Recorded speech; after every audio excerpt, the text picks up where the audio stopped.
Test, test, test, test.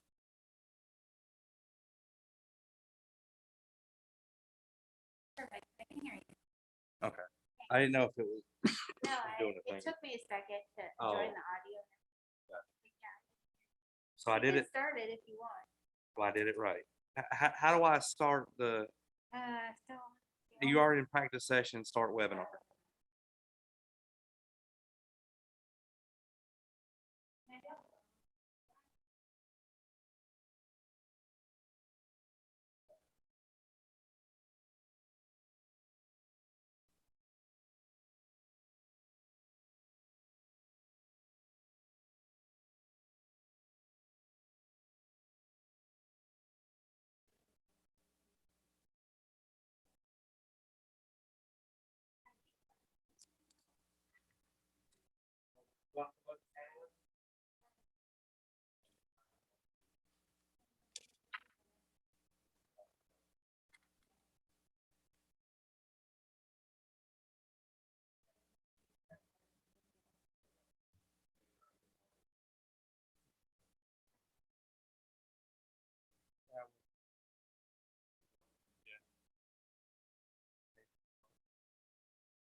14,440. $144.40. 14440. So are you getting over it? What do you think? I get that? Or better? Good job. Yeah. Where's You have the cough going?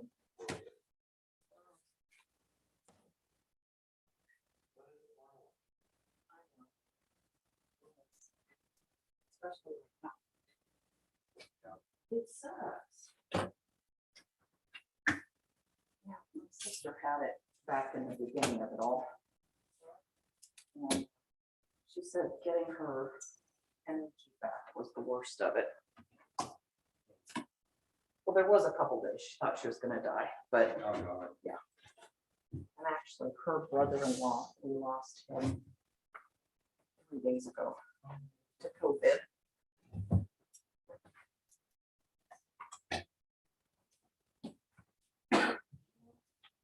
He was in his 60s, had a lot of underlying health issues.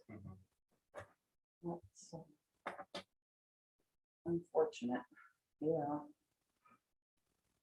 Have you had it yet, Mark? The plague? Oh, I think right with January 2020. I've talked to a lot of I think people. I had it in December, so I was sick for a month with a cold. And headaches, body aches. No energy. No energy for a month. And then a month later, I didn't even put two together. It's just a virus. You know, Yes. there's a whole, when I was at the county,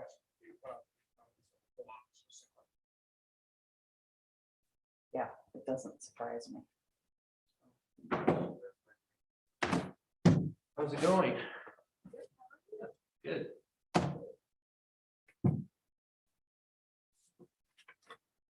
So we received no comments so far via email.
listening to the board of supervisors meeting this morning.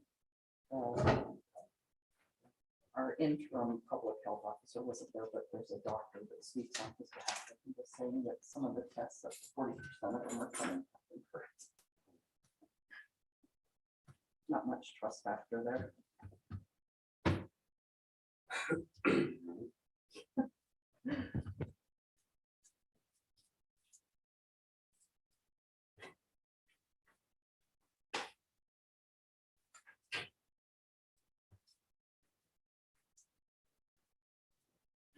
Are you sure we'll be okay with that email? Unreal. I don't think she should leave personally. You have to go rescue. Are you ready? Guess we'll figure it out. You have to go rescue TJ. Glad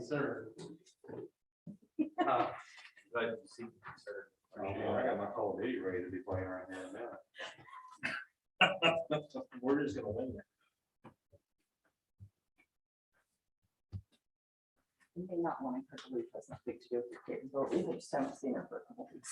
Well, that's okay. If she stays with me now, I can play some Call of Duty, right?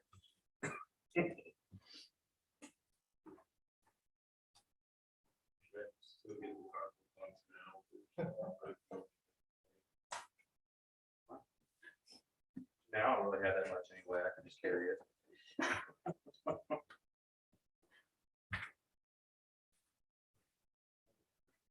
Yeah, it doesn't work on the TV though. It's too bright. I mean, the TV is too bright. Like, Oh, gotcha. if you want to point it at the wall, it works great.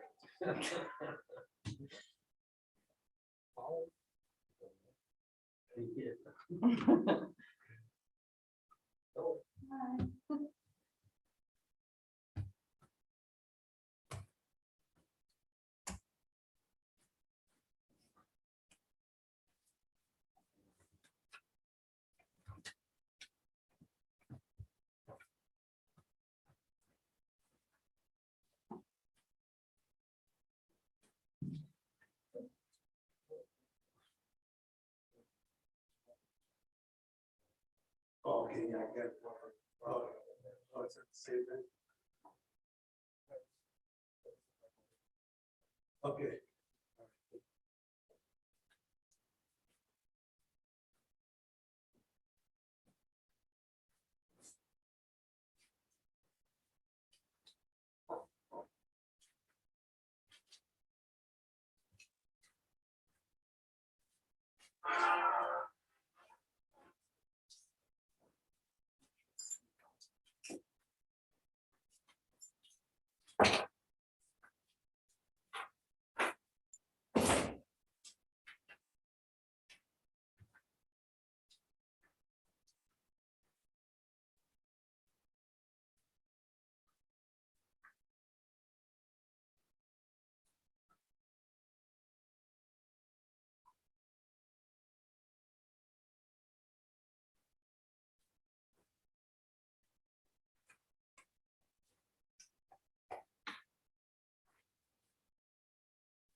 No, it's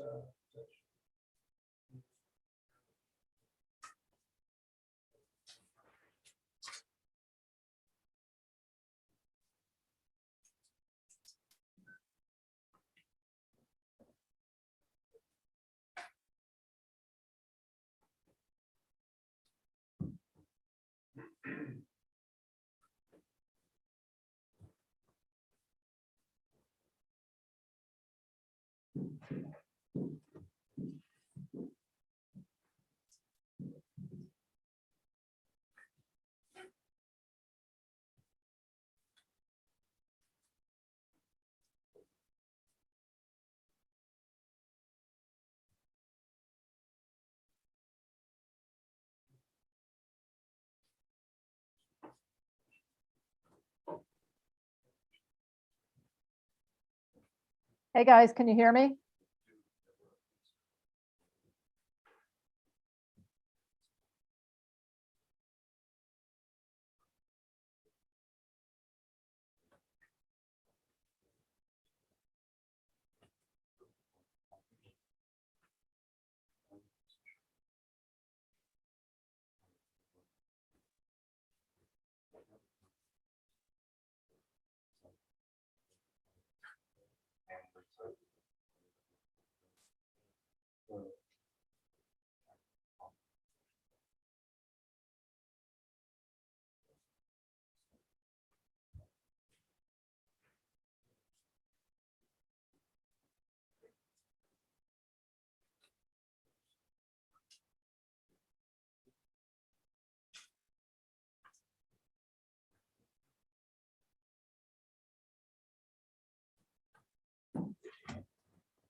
Check, check.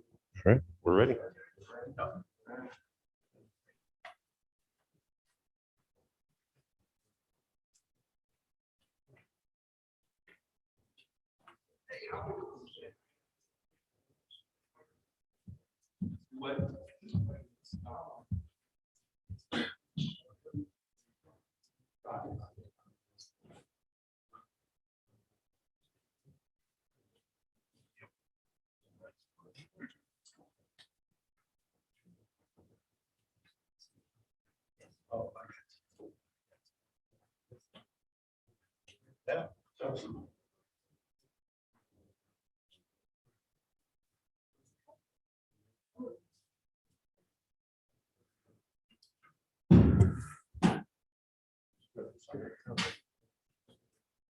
Can you guys hear us okay?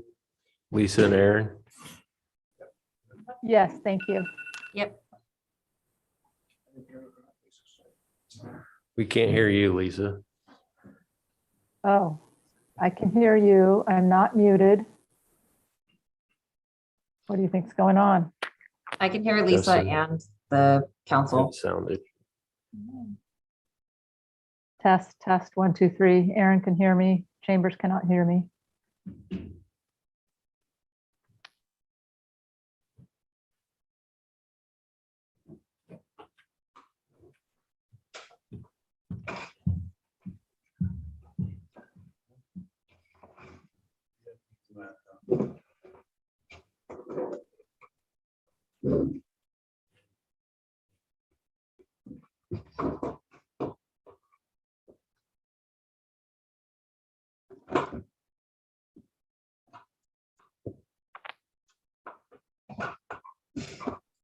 I don't like my background.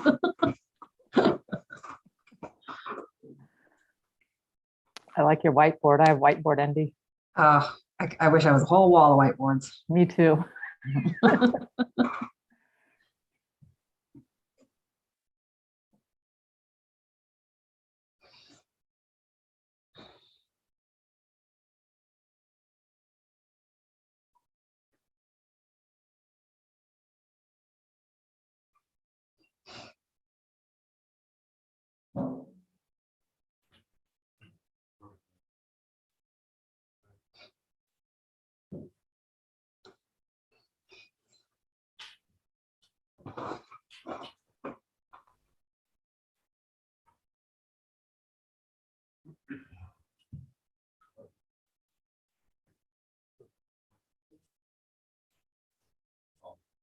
Are we going on time or are we waiting for two? I don't know yet.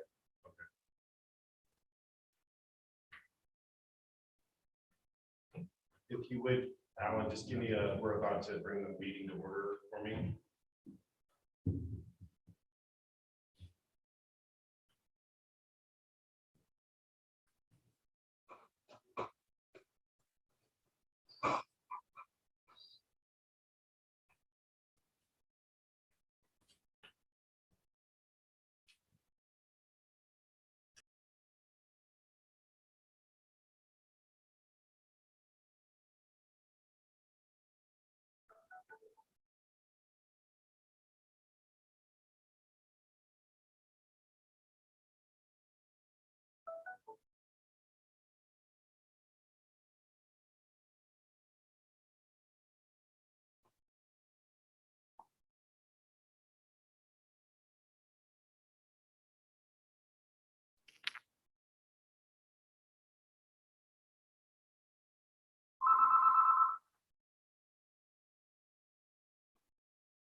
Can you hear us at all, Lisa?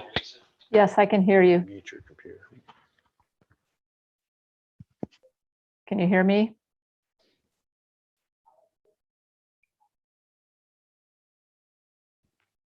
Can you talk and make sure we can hear you? Yes, Erin's saying she can hear me. Can Chambers hear me? Oh, I can hear Lisa. I don't know if you guys can hear me.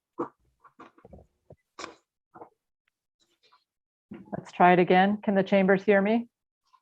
yes. Yes, we can. Fantastic.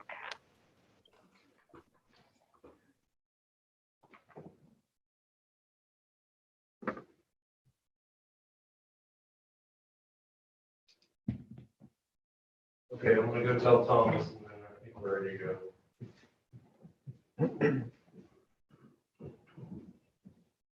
Gotcha. Okay, thank you.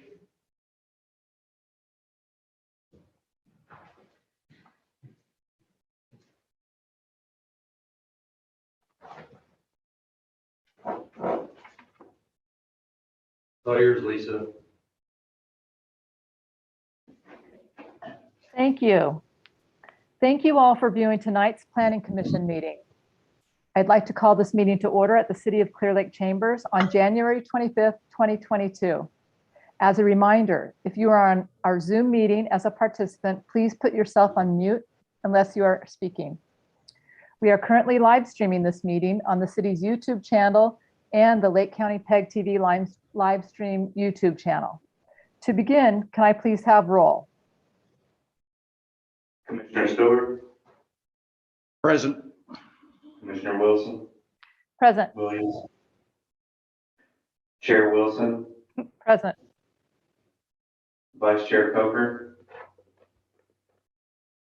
Commissioner McCarry, Present. thank you. We'll now have the Pledge of Allegiance. Those present, please stand for the Pledge of Allegiance. And Commissioner Stewart, will you please lead the chambers in the Pledge of Allegiance? I pledge allegiance to the flag of the United States of America and to the republic for which it stands, one nation, under God, indivisible, with liberty and justice for all. Thank you. We now have the adoption of the agenda. Are there any changes to the agenda? Madam Chair, no changes. Thank you. We now have public comment. This is the time for any member of the public to address the Planning Commission on any matter not on the agenda that is within the subject matter jurisdiction of the city. The Brown Act, with limited exceptions, does not allow the commission or staff to discuss issues brought forth under public comment. The commission cannot take action on non-agenda items. Concerns may be referred to staff or placed on the next available agenda. Please note that comments from the public will also be taken on each agenda item. Comments will be limited to 3 minutes per person. Are there any public comments in the chambers?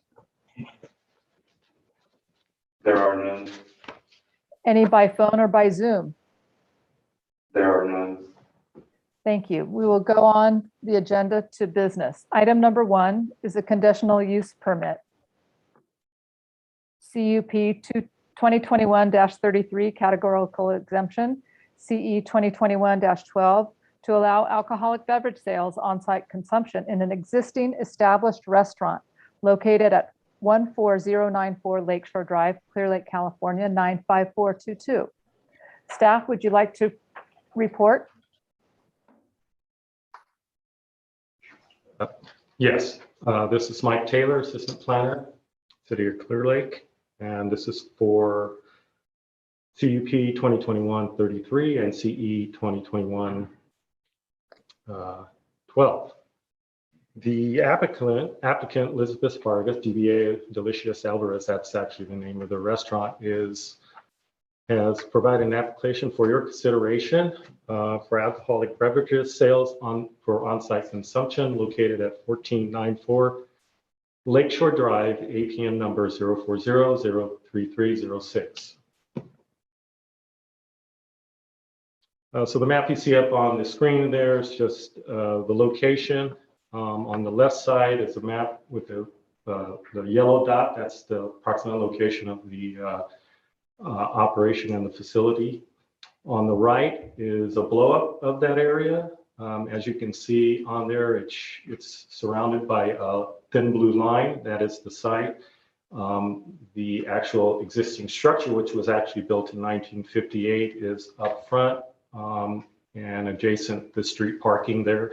And back behind is the actual on-site parking. I think I mentioned that the actual existing structure was built in 1958, and it's approximately 1,124 square feet. Oops.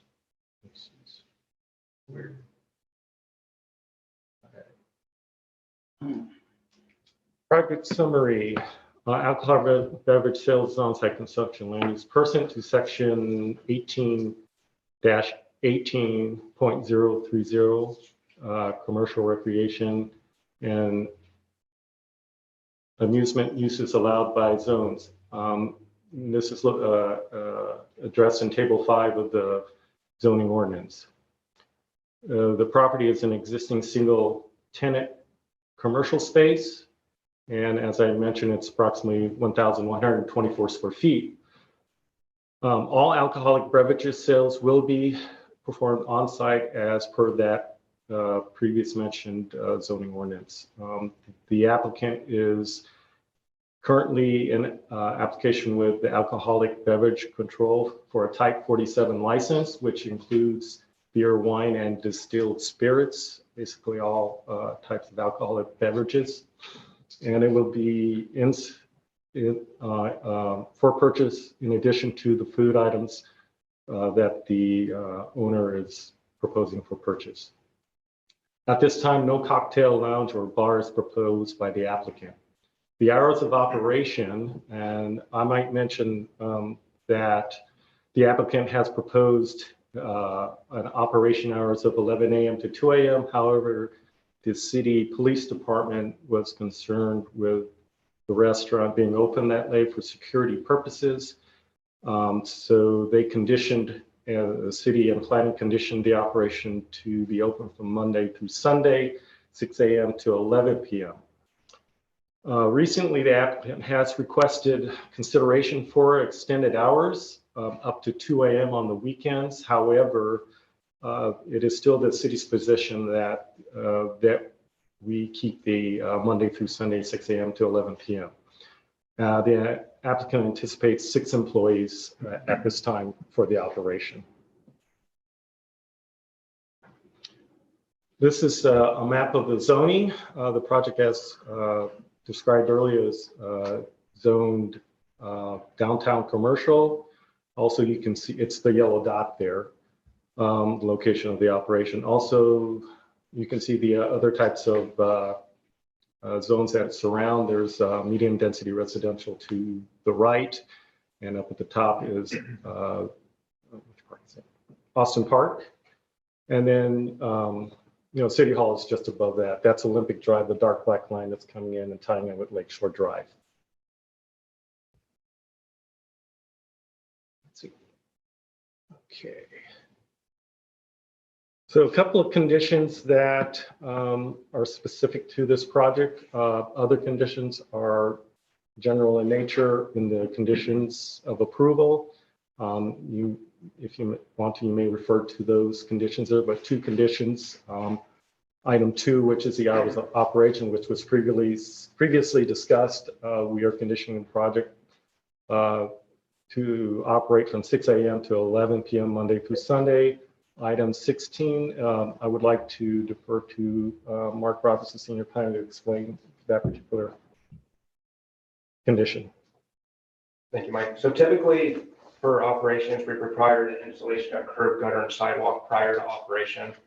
However, for the future development for, it's the commercial downtown corridor, so the city has plans to improve that area. So this would be the only time that we would allow this option here is in that downtown corridor for curb, gutter, and sidewalk. So instead of installing it, it'd be in lieu of installing curb, gutter, and sidewalk improvements as normally required. The applicant shall pay a fee to the city equal to the cost of installing the improvements to the city standards. This is in recognition of the project's location within the area of the city project, including road and pedestrian improvements to the Lakeshore Drive. The cost shall be determined by a qualified professional at the expense of the applicant with the final approval by the city engineer. And this will have to be completed prior to this use permit having any force or effect. So this is the only time this condition would come into play, would be during this corridor. The other times it'd be as is normal, as prior to operation. If I could jump into, back to item number 2, I just want to clarify for the commission. The applicant actually asked for hours of operation to 2 a.m. But our recommendation is to not allow any later than 11 p.m. based on input from the police department and their concerns about a restaurant really needing to operate that way and staffing issues at night and so forth. So just want to clarify for the commission that the applicant is asking for hours of operation to 2 a.m. and our recommendation is to allow them to operate until 11 p.m.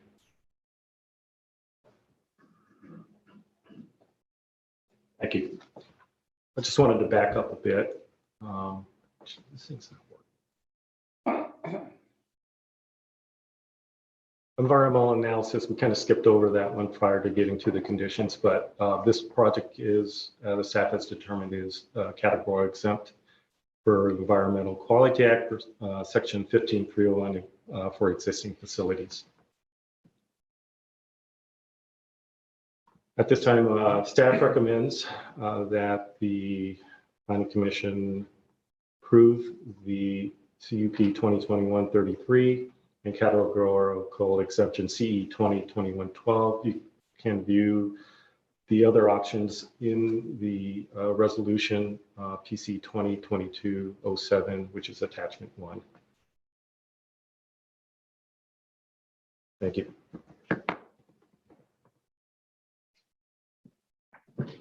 Thank you. I will now ask each commissioner if there are any questions of staff on this item.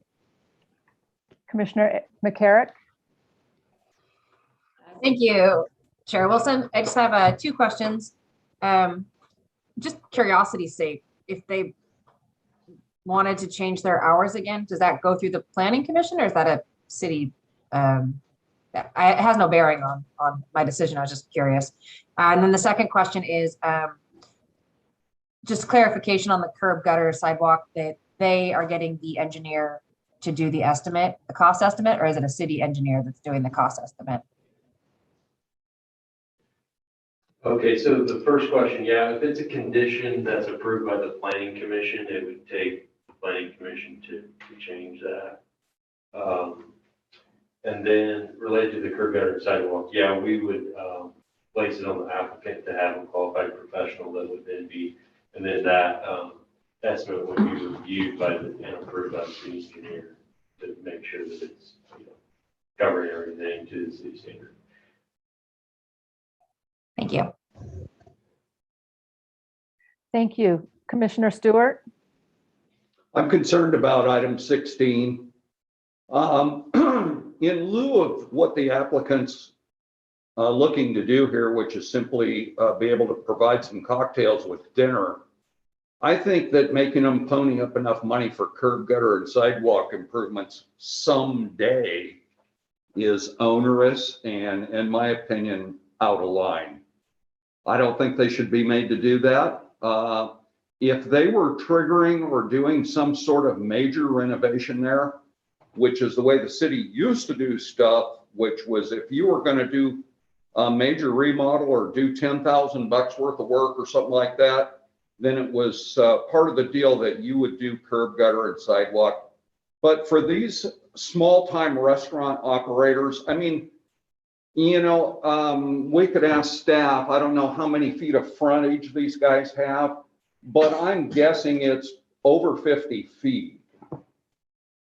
That's going to be a rather large sum of money so they can sell a few cocktails with dinner. So I'm completely in favor of these guys getting their license. I'm not in favor of number 16 being a condition of them getting it.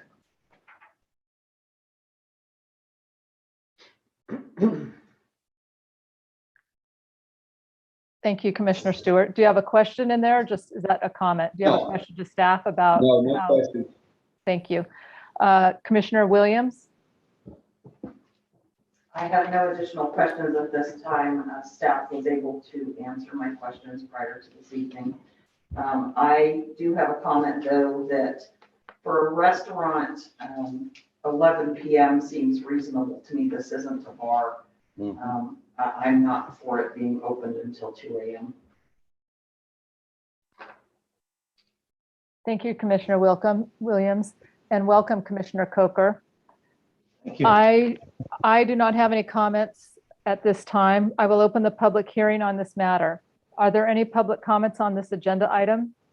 Is there anybody in the chambers that wishes to speak on this item? We have one.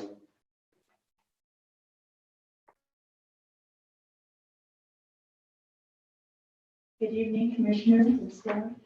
My name is Alice Reed, and I really appreciate the fact that you determined that they really needed to cut down on their time. With the new laws that came into effect from January of this month, this year, these restaurants are allowed to sell cocktails to go. And I think that could be really detrimental with the alcohol being taken with only one person having to pick up and show an ID, who are they giving it to? They can get 2 cocktails per person, per meal. And what is a substantial meal? They just, some snacks, or does it have to be a full meal? I don't think that was ever designated in the ABC law. So, I was also really concerned about the hours, but if the hours could even be less than 11 o'clock. I live on Pearl Avenue, which is a residential area. And having traffic going back and forth down there at night is very disturbing to kids and adults and whatnot. So I think it could even be like 10 o'clock would be sufficient for a restaurant, I would think. And it is a small restaurant. So I don't think it's like they're going to have a lot of people there, but it would be enough that it would be disturbing in the neighborhood. And also, I was also concerned about the parking. Now, you've probably been here as long as I've been here almost 40 years. So that restaurant was originally the bar that got shut down because of all the vandalism and bad things that happened. So, just that, lose my voice, sorry. So I think that it would be really, I think that the packet had 13 parking spaces in the back. That what building was originally just at, I think, 1,100 square feet. And they had since closed the alleyway and put in a tent for outside seating. So any traffic that comes to park other than the 3 or 4 spaces that are in front on Lakeshore have to come down Pearl Avenue. A lot of traffic on my road, more than is necessary. And I don't know why they were ever allowed to close that alleyway for parking in the back. I don't know, but that's the way it is. But I was concerned about that. And I was also concerned because it is, beer, wine, and spirits, that what is the impact in the community for having that much more liquor available, and especially in our area. We have Main Street Cafe that has the same type of a license. There's a liquor store across the street. There's a grocery store that also sells beer and wine and spirits as well, all within like a block or so of that restaurant. And I think that's going to be impacting our area quite a bit. So that's all I have to say. Thank you. Thank you. Are there any comments online or on the phone? There are none. Have we received any written comments? We have not. Thank you. The public hearing on this item is now closed. I will now ask each commissioner if there are any further comments for deliberation at this time. Commissioner McCarrick? Thank you, Chair Wilson. I do have a question brought up by Commissioner Stewart. I was excited about the prospect of there being the ability for a business to do a monetary contribution for curb, gutter, sidewalk. But he reminded me that it usually is triggered by a $10,000 capital improvement or structural improvement, correct? So I guess I'm asking for clarification on staff from that. If what triggers the curb, gutter, sidewalk clause? Yeah, if I could address that, Ms. Wilson. Yes, please. Practice has been that there's two different triggers. One is planning commission approval always requires curb gutter and sidewalk improvements to be done. And then the other, the $10,000 one is a municipal code thing, and that's kind of focused on improvements related to a building permit that don't require the discretion of the planning commission. And so there's been sort of two different thresholds that have been applied in history. So if in some ways it'd be a fairly significant departure from prior practice. So certainly that could be done, but there's often few opportunities to try to get public infrastructure installed, and this is one way that it's historically been done. Thank you, Mr. Flora. Commissioner Stewart, do you have any comments or questions for deliberation at this time? Well, the member of the public's raised some interesting questions in my mind about this whole thing, and taking into account the number of places in the immediate vicinity to obtain alcoholic beverages. Initially, I have to say that I wasn't against this permit. However, I'm kind of rethinking this thing at this point and taking into account the local neighbors' concerns. And is it permissible for me to ask the local neighbors some questions here? Ma'am, could you please step back up?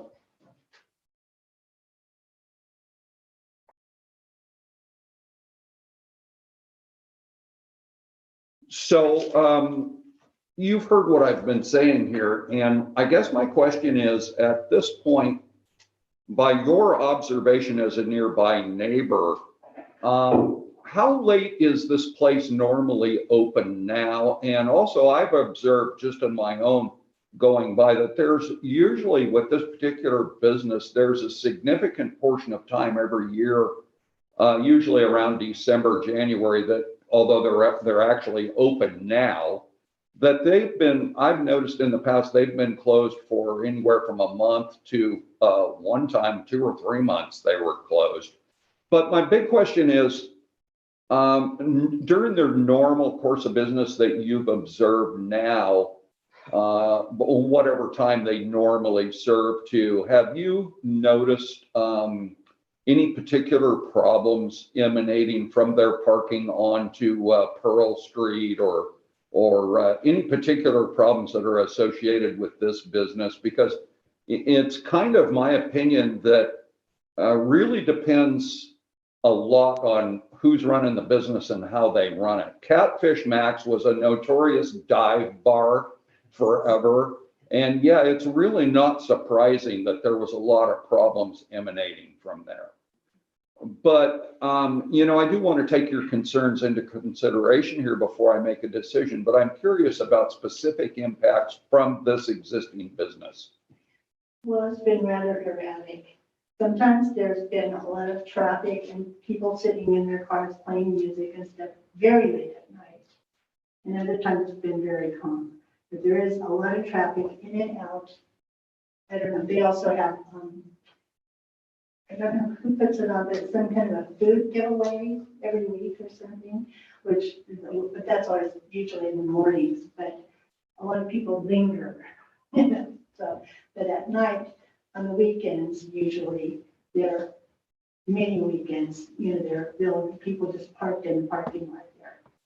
Playing music. Even when the business is not open? Yes, I'm assuming that it's closed because you're just sitting in the, you just hear the music from the cars. Mhm. So I don't think that we're inside doing that, so I'm assuming they're just using the parking lot.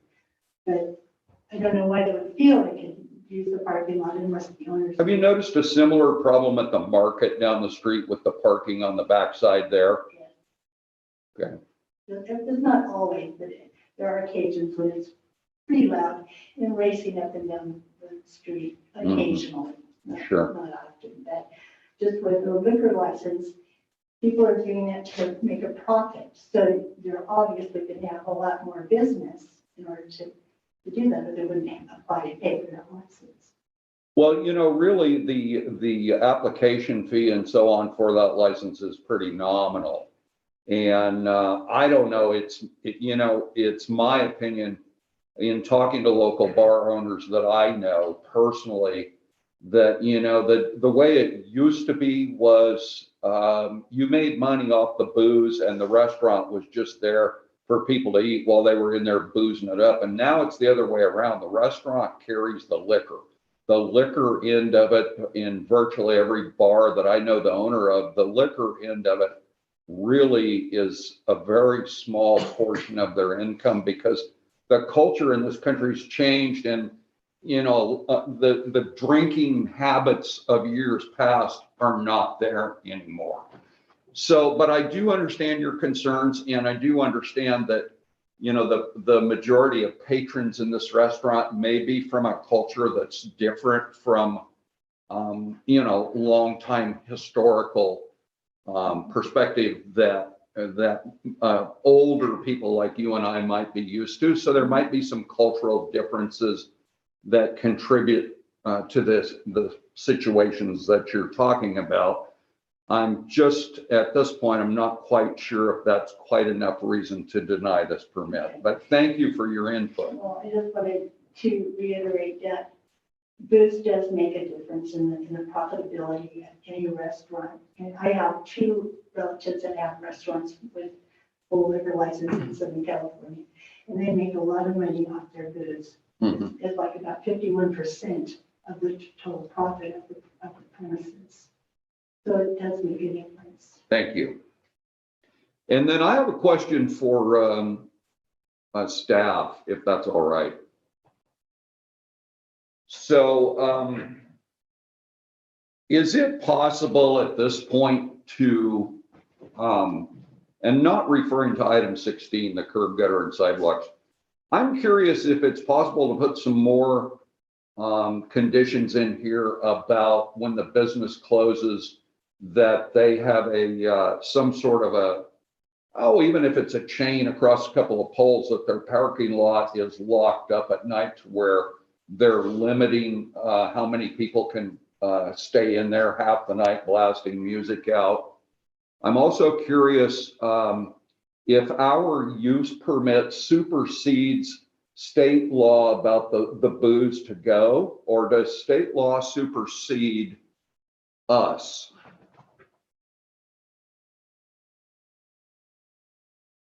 Well, for the first one, I think you could put something in about asking them to secure the parking lot, perhaps in off business hours. I'm not sure how effective we're going to be in enforcing that, but you could put it in there and give it a whirl.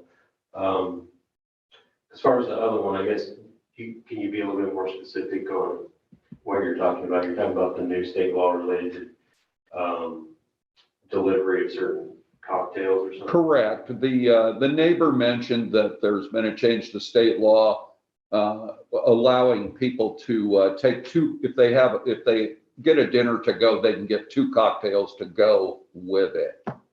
And our use permit says it's only for consumption on premises. So which supersedes here, state or us? I don't know if I can 100% answer that. I mean, I'm not sure that, the Bureau of Alcohol, ABC, if their licensing is even caught up with that state law or not. If any of your discussions with them has addressed that. I mean, normally you can't do anything that would restrict that. I mean, just like a lot of our housing regulations, the state law, they put it into place and it doesn't matter what our setbacks are anymore because state's overridden that. So,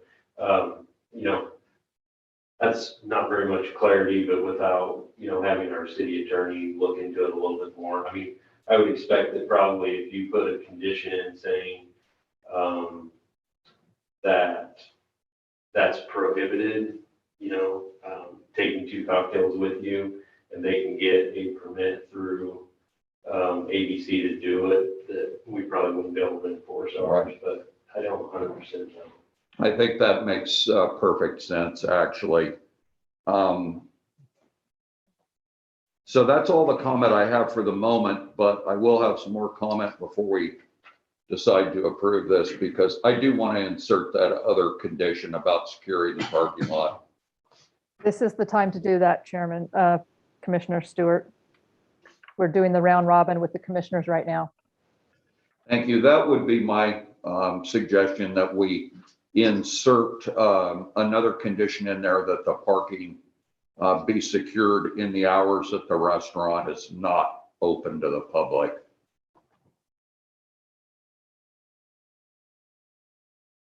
Staff, I don't know how to manage that. Do we have to go around and ask the other commissioners what their thought is about that? I mean, I think that's kind of up to you, or you can just rely on whoever makes a motion, whether they want to include that and see how it works out that way. Or you can try to pull the other commissioners and see if they're supportive of that. Okay, Commissioner Stewart, I will come back to that topic. Thank you. Thank you.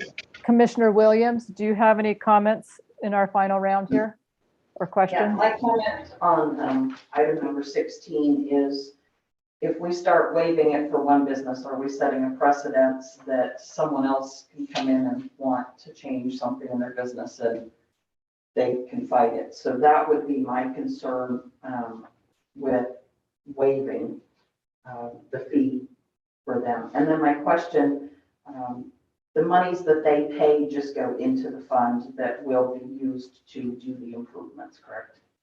Yeah, so, I mean, this is a little bit of a special circumstance just because we are actively moving forward on doing design for corridor improvements there. The request for proposals for the design work's out right now. And so because we have a planned project, I mean, we really don't want anyone selling curb gutter and sidewalk right now because it may not be consistent with other stuff that we're doing.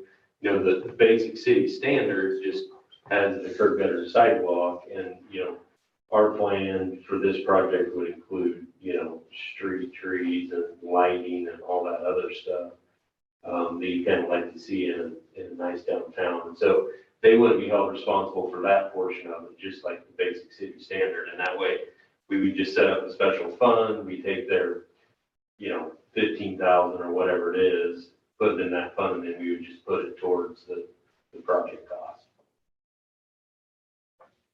Thank you. Commissioner McCarrick, I see your hand. I'd like to call on Commissioner Coker, who's heard some of the comments, and give you an opportunity to ask questions or make comments. Yes, I don't have anything as of now.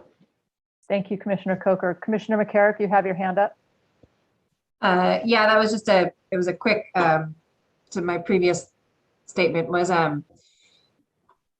just a side note, not a condition of approval or anything like that. But as we do look at these curb gutter sidewalks, which, yeah, I support the ability to do that, but maybe just for staff to look at some sort of combining efforts. So maybe the funds that they could put in could go to one architect or one engineer doing the plan. So it's not like 10 businesses duplicating efforts. Just a thought, and I wanted to get it out there. Thank you, Commissioner McCarrick. I do not have any questions at this time for staff. And so we're at the stage now to entertain a motion. And we have three options prepared by staff. And I'm hearing from Commissioner Stewart that he might want to offer a separate and different motion. So I will entertain a motion to move forward in whatever way this commission deems appropriate. I would like to make a motion that we adopt the use permit as presented by staff with one addition, that we require that the rear parking lot be secured to the public when the business is not open to the public. Thank you, Commissioner Stewart. Do I have a second? I'll second. that motion. Commissioner McCarrick has seconded.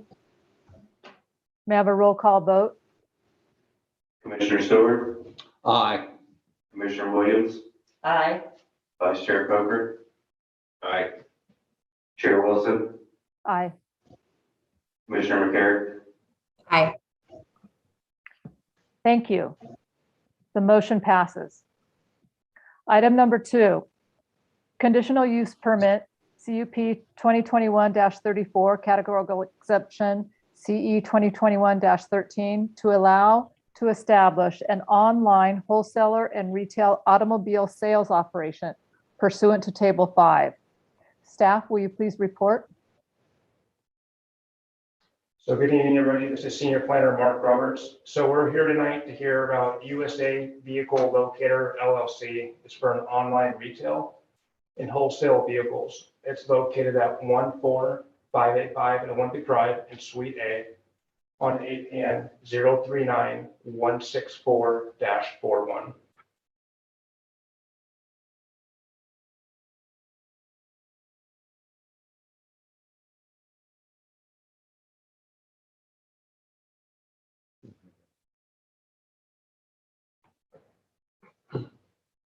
So this is just more of a zoning map to kind of show you the location of the zoning. It's located in general commercial. You can see where the V comes to a point, kind of like the triangle at the top is the location of the parcel.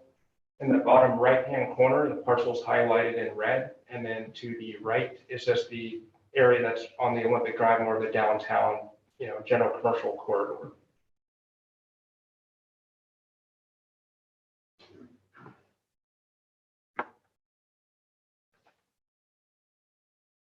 So we skipped one of the slides, so I'll summarize that verbally. So more on the project summary. So as previously mentioned, this is for an online wholesaler and retail automobile sales operation pursuant to Table 5 of the zoning ordinance as commercial, recreation, and amusement uses. So the applicant is currently leasing approximately 650 square feet of office space in Suite A. So essentially all vehicles that are wholesale and retail sales will occur online. So the operation works essentially to go and contact the owner or an employee. The potential buyer will explain what type of vehicle they're looking for. The employee or owner will then do the research and come up with potential solutions or options for that prospective buyer. So once they found a vehicle, they can prepare the paperwork. They will let the buyer know, and then they can either come and inspect the vehicle on site or have it delivered to them to their location. So the hours of operation would be Monday through Sunday, 8 a.m. to 5 p.m.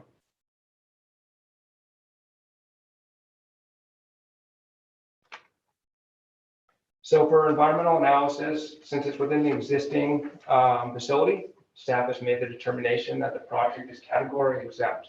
And that's CE 2021-13 from the California Environmental Quality Act pursuant to section 15301 of existing facilities. So for the conditions of approval, you can refer to attachment 1 as part of resolution PC 2022-06. So there's multiple conditions of approval. A lot of them are generic that they hear, the general applicable regulations, prior to operation, they obtain everything they need to from the Department of Motor Vehicles. The applicant has been coordinating with the Department of Motor Vehicles this entire time, that they obtain any building permits, that they meet ADA requirements. The standard condition of approval is in there for curb gutter and sidewalk. However, there's already curb gutter and sidewalk existing at this location. So for recommendations, staff recommends to adopt resolution PC 2022-06, approving conditional use permit application, CUP 2021-34, and categorical exemption CE 2021-13. That concludes my presentation. The applicant, Tom Ely, is here tonight for any questions, or you may have a short statement if you'd like to present as well. Thank you, Mr. Roberts. I'll open the public hearing on this matter and invite the proprietor to the podium if he would so choose.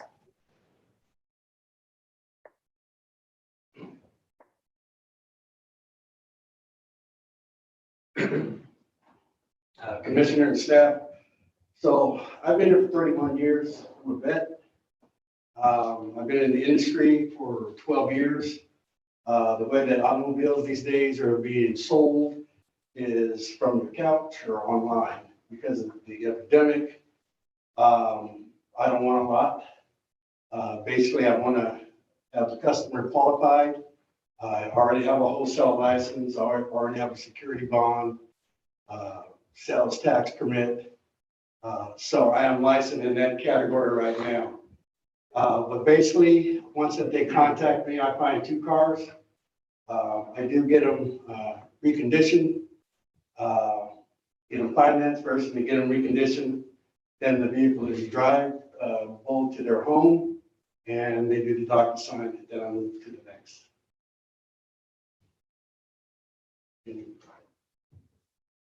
Yeah. Mr. Ely, thank you for coming in and appreciate you start more or less starting a new business in town. It's a great idea, and I'm 100% in favor of your business. And I am familiar with the building. I've been by there many times, of course, since I live on Olympic Drive, and I go down there every day. But also I do business with the water company at the other end of the building there, and so after I got this packet the other day, I did kind of go down there and eyeball things. And of course, you and the water company are the only people in there right now. So there isn't really any parking issue, but it did speak to the boss at the water company. And he mentioned to me that the side the water company's on is actually on a different street number than your building. His is 14095, and I believe yours is 14085. Or it may be vice versa. But anyway, you know, the only area of even minimal concern that I have here would be that if your business really started booming and suddenly you had, you know, you were selling 6 cars at a time and there were other tenants in there. Right now, there is nobody, plus the water company office is closed to the public. So there's never anybody trying to get inside the water company office. Although the manager of that company did mention that he would prefer to see any parking associated with your business be on your half of the building, which isn't a big deal now because there's nobody in there, but hopefully business climate would change or whatever, and there would be somebody in there at some point, or maybe you would even occupy one of the larger spaces if your business grew. Who knows? You know, but I do have a slight concern that the parking situation, depending on how many employees you might end up with, you've got a couple parking spots down at the end of the building, and then, I don't know, you've got maybe another 8 or so in front. But if there were other tenants in there, somebody's, you know, people that are working in the other ones might need a place to park too. So I have a little bit of concern about that. But I must say that I'm inclined to approve your request simply because I think that any issues with parking ultimately can be resolved between you and your landlord and any other tenants without us being involved in it. Yes, So, yes, sir. Great. Thank you. Thank you, Mr. Healy. Thank you. Are there any other public comments in the chambers? Yeah, I had. We have one. Please come to the podium. Yeah, I just had a quick question, because when I read the packet, it said it was in a multi-unit space. And if the owner of the car business hires another person and he only has 2 parking spaces that are for his business, where would they park? And parking was a real big issue to me, but he also said in his letter to the commission that he would bring the cars there for reconditioning and that people would have to come there to test drive cars and stuff. That doesn't necessarily mean that the cars that he brings there are going to be sold if they're test driving a car before they buy it. So just have some questions like that to be clarified. Mr. Healy, could you come back to the podium and Yes. address that question, please? Thank you. So really, the way that it works is that when somebody contacts me, being the fact that it's strictly online, I will find 2 cars for them. Car will either be purchased from another dealer or from an auction. The car, only time that the car will be there is delivery to the customer. This is an online sales. There's not going to be any type of mechanical work there. There's not going to be any type of mechanical parts there at all. This is strictly online, like Carvana, Shift, Zoom. Mr. Healy, do you have other off-site space where you will be storing cars that might be coming through your pipeline? Yes. Thank you.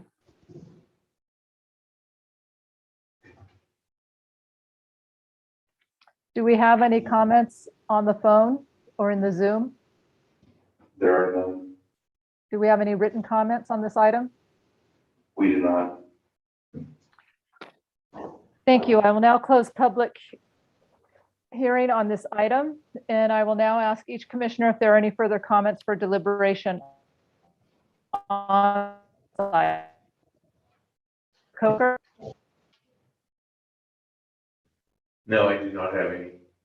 My questions was answered. Thank you. Thank you. Commissioner McCarrick? Thank you, Chair Wilson. Yeah, just similar questions about the car allotment situation, and it looked like in the letter the need to get city approval is due to the DMV requesting, I believe it said unrestricted. Yes. The exact words. So I just had a little bit of confusion about that, and then also what would be the case if there was a situation where there was a parking dispute? Is that a neighbor thing? Is that a planning commission thing? Is that a city thing? Is that an ordinance thing? I mean, code enforcement. Those are my questions. What does unrestricted mean, and what happens if a parking dispute arises? So to help provide a little clarity of why Mr. Ely had to originally come here, then I'll address the parking issues. So originally we tried to coordinate with him and the DMV to have it as just like a professional office. But as you mentioned, Commissioner, he needs to be recognized as a full-fledged, even though it's completely online, he needs to be recognized as a dealership, that's why we're here getting the conditional use permit. In regards to the parking situation, if additional parking is needed, we can always, add additional parking spaces, or if there was a dispute between tenants and neighbors of the parking lot, they would most likely have to, resolve it amongst themselves, unless we have them label parking spaces per unit, coordinate with the tenants and the landowner and have them do that, but otherwise they'd have to resolve the issues amongst themselves, depending what agreement they have in their lease or the owner is willing to agree to.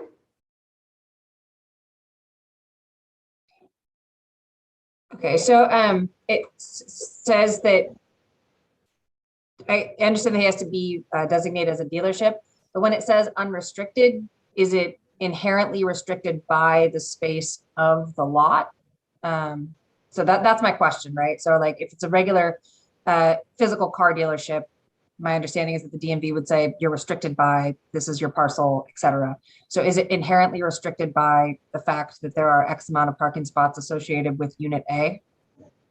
No, it's when they mean restricted is we have to allow be fully recognizing as a regular car dealership where we can have cars on site technically, even though he's not going to have any on site.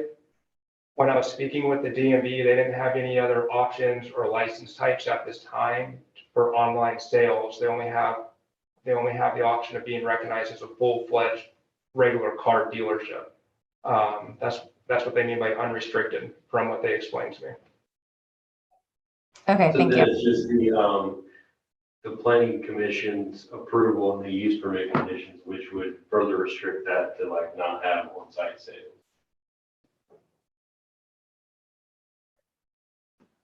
Mr. Flora, could you repeat that statement, please? So just to follow up with what Mr. Roberts was saying, so there really isn't a difference with the DMV, but it's these use permit conditions that are recommended that would further restrict this business so that they would not be allowed to have on-site sales. And it's just the online thing. I mean, if the applicant wanted to do on-site sales, obviously this would not be an adequate location for that type of business. But in this case, with the proposed conditions, we believe it would work. Thank you. I'll continue to Commissioner Stewart. Do you have any questions or further comments on this item? No questions or comments. Thank you. Commissioner Williams? I have no additional questions or comments. Some of the other commissioners asked the questions that I had, and I got my answers. Thank you. I have no comments or questions on this item. I will take a motion on item 2. I move to adopt, where'd it go? I move to adopt resolution PC 2022-06, a resolution of the Planning Commission of the City of Clearlake finding that the location, extent, and purpose of such conveyance in conformance with the City of Clearlake General Plan, use permit 2021-35. I do have to read the very first thing? Sorry. I think that's okay. Thank you. May I have a second? I second. Thank you. May I have a roll call vote? Commissioner McCary, Aye. Commissioner Stewart, Aye. Commissioner Williams, Aye. Vice Chair Coker, Aye. Chair Wilson. Aye. Thank you. The motion passes. That concludes our items on our agenda. We will now invite city manager and staff with any reports. Thank you, Chair Wilson. I have a fairly long list of things I thought you might be interested in. So, well, it shouldn't take too long, but so you're aware that the recent cannabis project that the commission approved was appealed to the city council. There were 2 hearings before the council related to that item, and this was focused on water use in the Burns Valley area. Ultimately, the council unanimously decided to uphold the planning commission's decision on that project. There's, I think, 3 more cannabis projects that are working their way through the process currently that are in the same area. So we'll see if we get a similar reaction from the neighborhood. But we are doing a little research and seeing if we can help, I guess, focus some of the folks that are having water issues to some resources that might be able to help. The old Mario's or Silks building was purchased by the Elam tribe a number of years ago. There's been not much communication from the tribe, but some rumblings going on over the past year or so. And they are in the process of petitioning to put that property into trust, which would eliminate pretty much all city oversight of what happens there.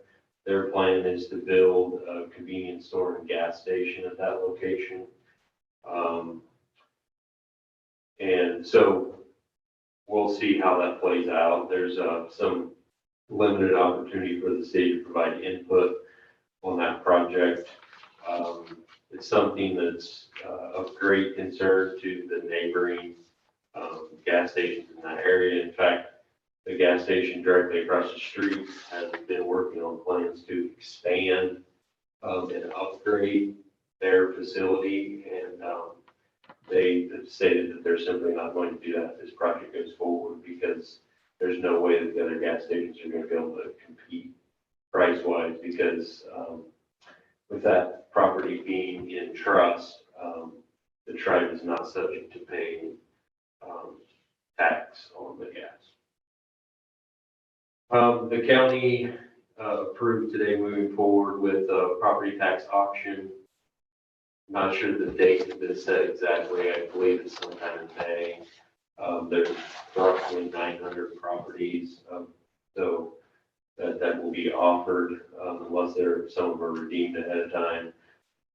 Pretty sure it's by far the largest sale that the county's ever had.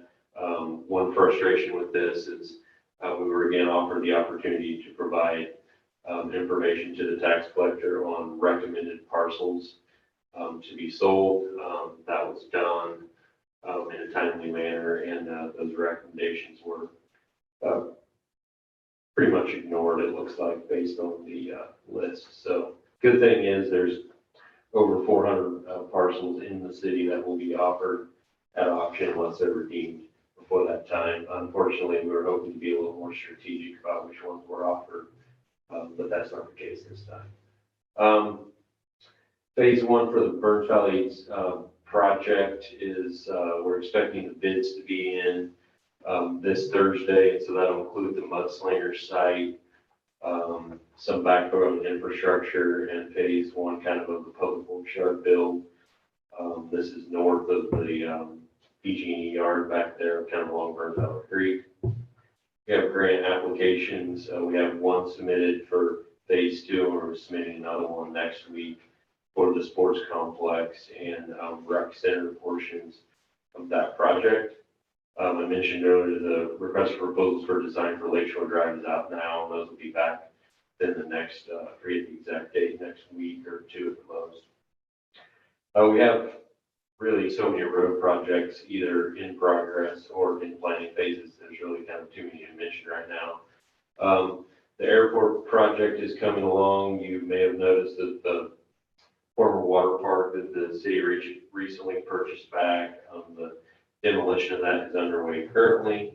And it's actually generating a lot of interest from other developers and folks in the community, and just seeing some activity out there, which is good. The city's in escrow on purchase of the storage sheds at 18th Avenue, and needs to purchase those in order to realign the road with that intersection. The design work for 18th Avenue and infrastructure is currently underway, and we're planning on breaking ground on that in the spring. This would be to provide utilities and access to the parcel that the city sold for the Fairfield Inn development. Phase three of the development near Starbucks, they are submitting their use permit application, or already did. It was submitted this week or last week. It was just submitted this week. So that'll be for actually a gas station and car wash and stuff right there. It'll be north of the Carl's Jr. So that's moving forward. We have quite a few housing projects in the works. There's 3 affordable or mixed income projects. 2 will break ground this year and 1 probably early next year, totaling 264 units. And then there's a 22 lot subdivision in the Burns Valley area on city property that we're expecting the tentative map to be submitted soon. So that would be 22 acre and a quarter lots, probably around 3,000 square foot homes on that. So that's really exciting as well. Cash fire cleanup will be complete in the next couple of weeks, and then we will more actively focus our efforts towards helping those rebuild in that area. Highlands Park, we've applied for 2 grants now for that project, have not been successful in either one of them. So we're kind of re-looking at that and then seeing how we're going to move forward, getting some improvements done there. But 2 improvements to Austin Park that will be happening this spring and summer. There's going to be an aeration system and bubble curtain installed at the Austin Park beach, which we believe will help improve the water quality of that area and make it hopefully usable all year, and definitely through the summer for swimming and other recreation. So we ended up getting some grant funding from state parks to cover the cost of that, about $180,000. And we're hoping to move forward here really soon on installation of that. And then the other project in Austin Park is there's a splash pad that will be going out to bid, or maybe out to bid already, and that should be coming. I think it's going out February 3rd. And so that's going to be a pretty cool amenity in the park. It's going to be between the dog park and the basketball courts. And we worked with the Khoi tribe. It's going to be a Native American themed design, which is really cool, and I'm excited about. So that's my report. I don't know if Mr. Roberts has anything to add. I don't have anything to add at this time. Mr. Flora covered all the items pretty well. Thank you. Amazing, good work. Thank you, Mr. Flora and Mr. Roberts. Do any commissioners have any items to report? If I could have a slight redo, we did send the email out related to the Commissioners Academy.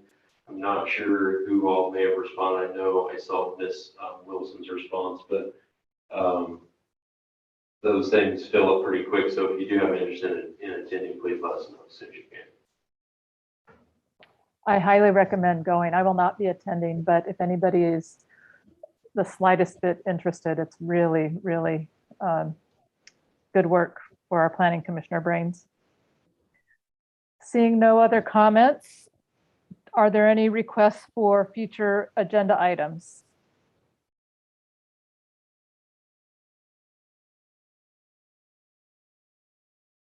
And we will be ready to close the meeting. Thank you to everyone who took the time to submit their comments and to those who are watching our meeting on Zoom or YouTube. There being no further business of the commission, we are now adjourned at 7:04 p.m. on January 25th, 2022. Thank you. Thank you. Thank you.